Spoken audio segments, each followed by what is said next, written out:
Ladies and gentlemen, it is now well known that in my long career as an artist, I have always refused to conform. So therefore, I fit the title of these talks to a T, and I beg your indulgence to speak about my own personal journey in this regard. Many years ago, into my 60th year practice as an artist, I was dubbed as a maverick for always deviating from the herd. While I was studying at the École des Beaux-Arts in Paris in the early 60s, Picasso and the Cubists were being celebrated.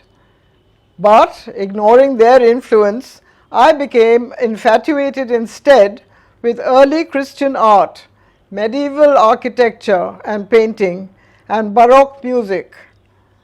I was drawn to Chartres and Vézelay, to Romanesque frescoes, and to the sculpture of Gilles Bertius.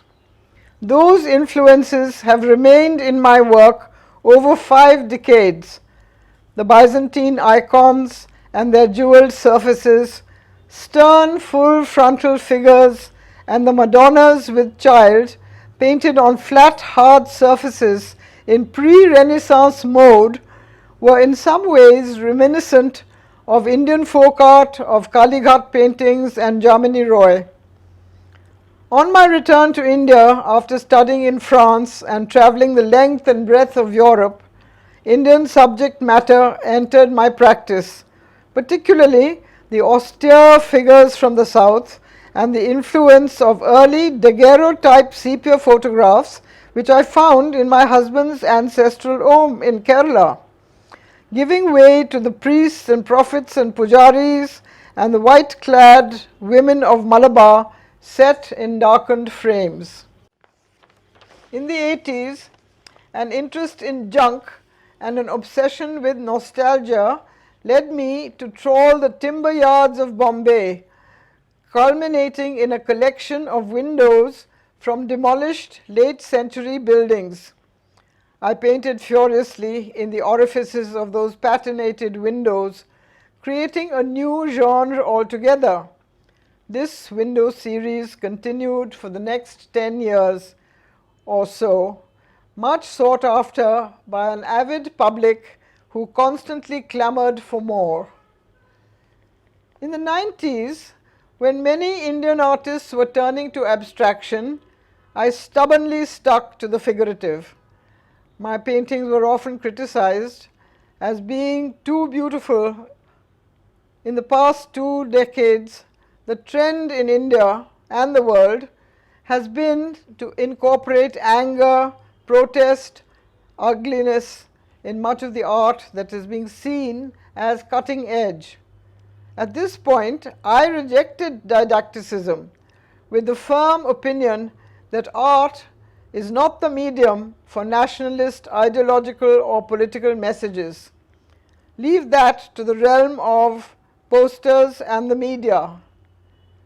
To many contemporary artists and critics, beauty became a dirty word. In fact, I remained wedded to aesthetics set me apart once again.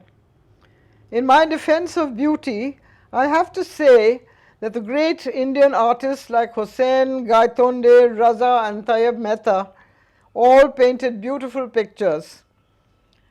Of course, with the exception was Sousa, whose angry nudes, his suffering Christs and stormy landscapes continue to dominate the art auctions. I wrote somewhere at the time, to me the term beauty goes much deeper than prettiness. It includes words like gravitas, profundity and depth, which is what defines it and separates it from the word pretty. Will there be a return to aesthetics in the future, I wonder, in the future of art, and a rejection of the ugly? By the beginning of the 90s, I began to be fatigued with what I had been doing and turned to a series of experiments.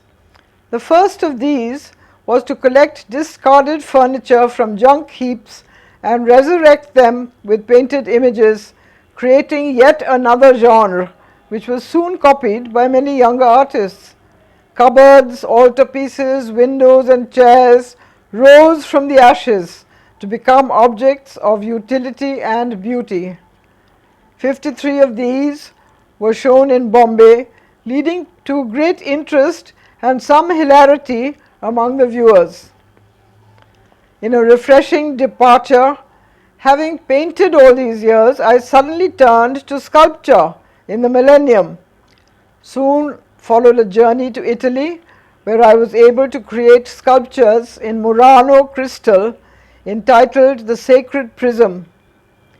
2 exhibitions followed, the first at the National Gallery of Modern Art in Mumbai and the second at the Italian Embassy in New Delhi. The Government of India acquired one of these sculptures as a gift to the visiting President of the USA, Bill Clinton.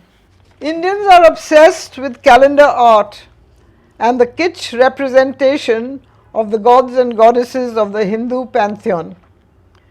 These inexpensive prints adorn the altars of every home and are worshipped with all sincerity.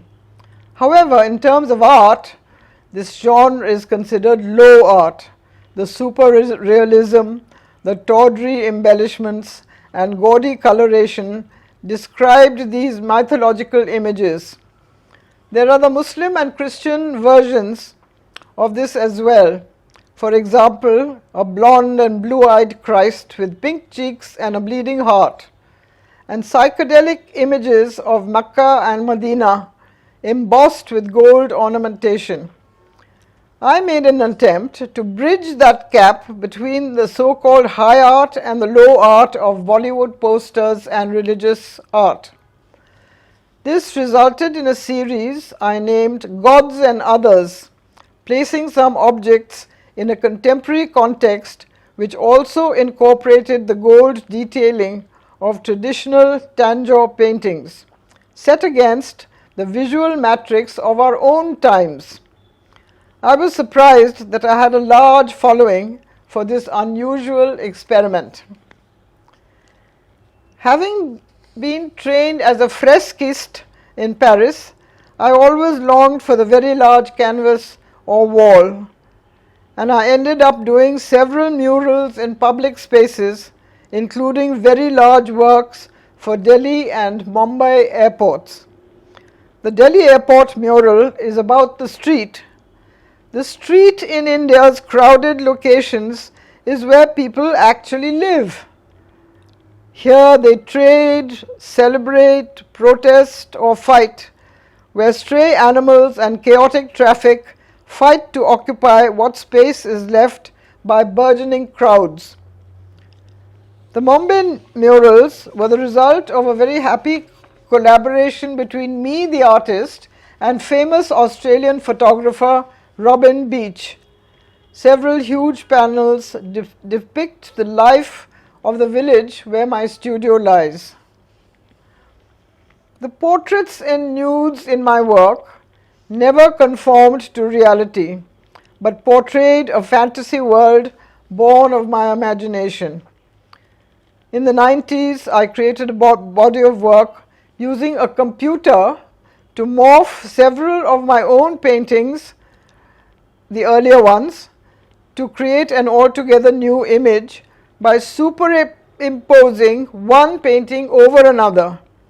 My role was more like that of a curator than a painter, but the resulting paintings were shown in an exhibition in Delhi and one in New York. Being the first in India to use digitally enabled means, this was greeted by a certain skepticism at the time. It is ironic that today the majority of young artists are abandoning paint and brush to make digitally enabled work using photography, collage, and Photoshop, expanding the resulting image to huge scale and printing them on flex. This makes the drawing and traditional skills of brush and paint obsolete. I still continue to paint meticulously by hand in the layered technique which I have created, defying the use of technology, just when installations and video art are displacing painting. Also, I use masonite board instead of canvas, once again going against popular usage. My paintings were never heroic. I paint in oils on a hard surface, but the motifs and symbols are from daily life, raising them from the mundane to the mythical. It is the crows, the curtains, the lizards, and the serpents, the goats, the feet bound in barbed wire, or the empty chairs that attend the figures in my work. Empty chairs signify loneliness or loss. These tend to create a disturbance in an otherwise benign painting, compensating for the beauty of the surface with a hint of angst. Now, into my 80s, I continue to be offbeat, creating my own space, my own journey, regardless of what the art world dictates or demands. I wonder whether I am that eternal narcissist that seeks universality in the distant future. I do not wish my paintings to be dated. I thereby resist placing my work in any topical, geographical, or historical context. With the advent of the digital world, I resisted even a cell phone for several years and am totally ignorant of the internet and social media. This rejection was a deliberate, if bizarre, move on my part, as I have needed a blank canvas in front of my eyes, metaphorically, being terrified of being bombarded with unwanted visual data. So today I am that solitary being who is totally challenged technologically.